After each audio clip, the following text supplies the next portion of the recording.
Savio, I have to ask you, we've had, and I'm sure you've been asked this a million times, but we've had Tony Atlas in the studio many times. He's definitely a close friend of the show. You say not.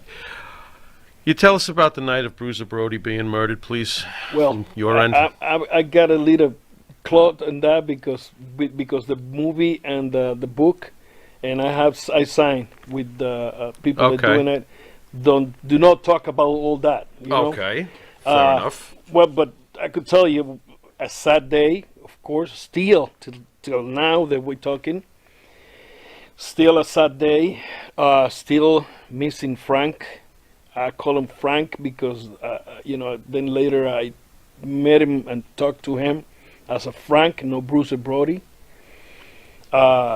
He ride in my car many times to take it to the towns. Last time, I could say this. Last time I was with him in my car. I live about 40 minutes from San Juan. The company office was right there in San Juan, so by the hotel is 10 minutes easy. So they called me to pick Frank, so I have to go 40 minutes there to take it to go to Ponce area, which is in the south area of the island. And I said yes. I never I like to pick up the guys. I travel alone, so I pick him, pick Abdullah, but this day I picked Frank, and we went to Ponce. My English wasn't that great, but I understand and talk or whatever. Now, in a way back, we are talking, and he said to me, "Listen, you are a good talent. Don't stay in the island. You could go on the States and make it big and make more money." I'm like, okay, So I was thinking in my head, translate all that what he say in English in my Spanish, and I say, well, this is the guy that are gonna help me. I'm gonna ask him later to help me, to book me because he know everybody. I don't know nobody. Right. Sure. So, boom, the Gaga happened, and not because that I went like no, because first was him. When he arrived in Puerto Rico the first time, I was working as a security guard for the company. Mm-hmm. So when he arrived there, he come with the gimmick, us, yelling and moving here. Everywhere he moved, I was next to him. And knowing that day was nobody in the building, was a TV taping, was a low house, I was next to him, taking care of him. And once they are in the dressing room, they safe. That's it. But I remember Frank, big time. I cried that man. I remember one time coming from the same town back home, and that's going to be in a movie. Driving back home. In this area now, they put another bridge here. They put another roads, whatever.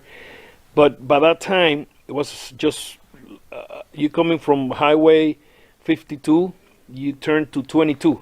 So I start crying. I was listening to music, and I start crying and cry. I can't even see. I can't see. I was crying big time, and I turned to 22 without looking, and I from the inside lane I went across the 3 lanes to the shoulder on the right side to stop.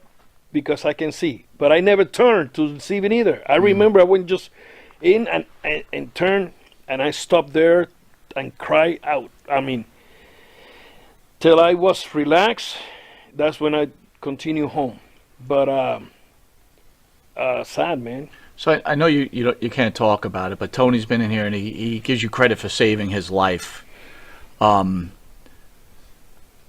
Is there any anger? Is there any anger at Carlos Colon on your end over this thing at all? I know you can't get too in depth, but is there anger from you at Carlos Colon for what went on? Well, Carlos, it's not anger against Carlos. If Carlos have an anger against me, that's his problem, not mine. But the day they there that day, if they know what's gonna happen, It's a 50-50 chance. I'm mad. I'm mad because that should never happen. If you got something against somebody, just talk over. If you cannot talk and you want to fight, just fight. Like two bulls, whatever. But the way that happened damaged the company, damaged wrestling in Puerto Rico, damaged the name of Puerto Rico. For sure. Damaged everybody. For sure. So I got mad too because when trial come out and the gaga they did there done, many people was start talking about the wrestler never come of that, which is true.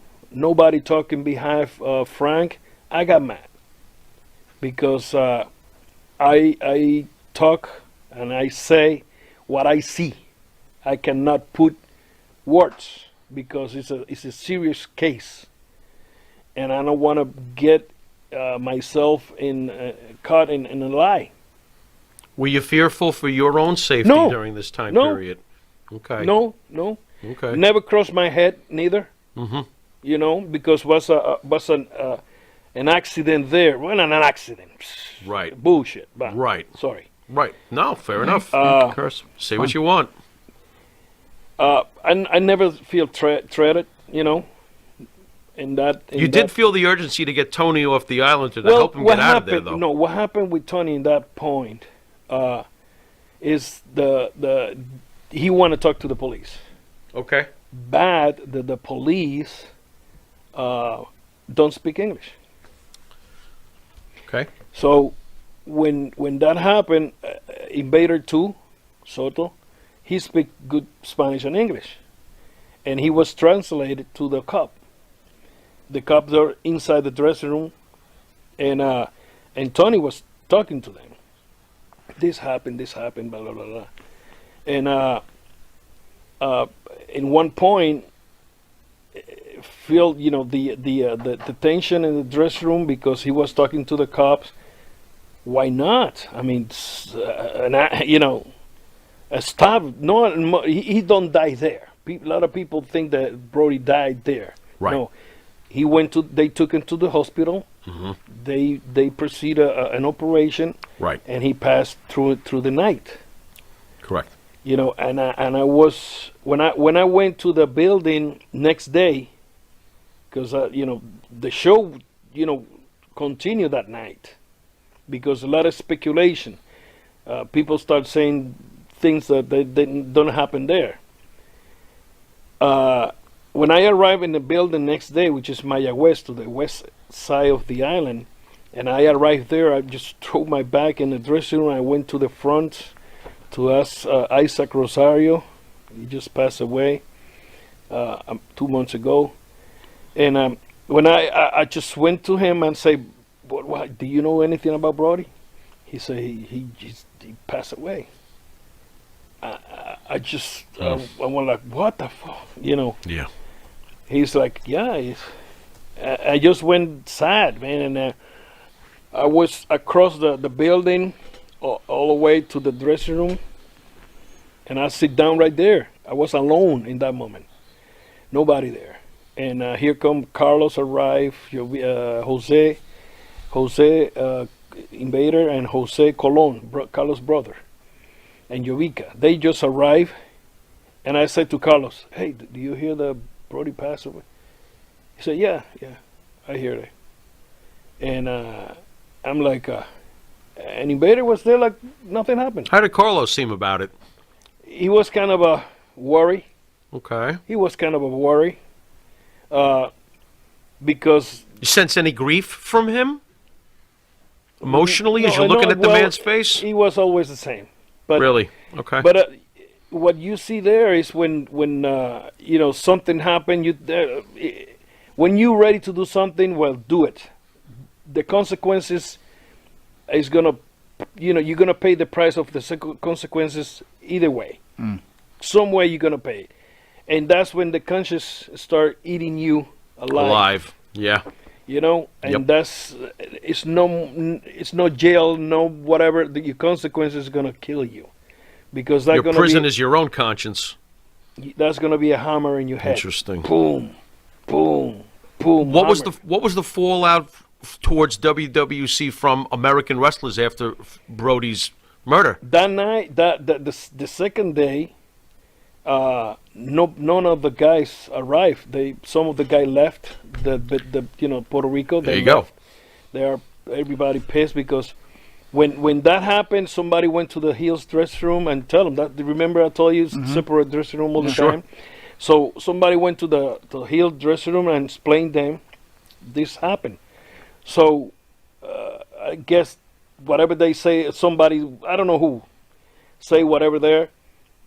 Everybody's like, but what happened? I mean, he's still alive, of course. So, okay, a fight between two guys, a knife was involved, and all right, he's alive. So the show went on. When he passed next day, that's when everybody said, "That's it. Go with this," and everybody left. You know, by that time was no cell phones, no beepers, no nothing. Yeah, of course. Just so I went to the building. When I arrived there, I realized they canceled the show. Of course, nobody come. Yeah, cancel the show. I mean, that was to have a full house that day because outside was packed.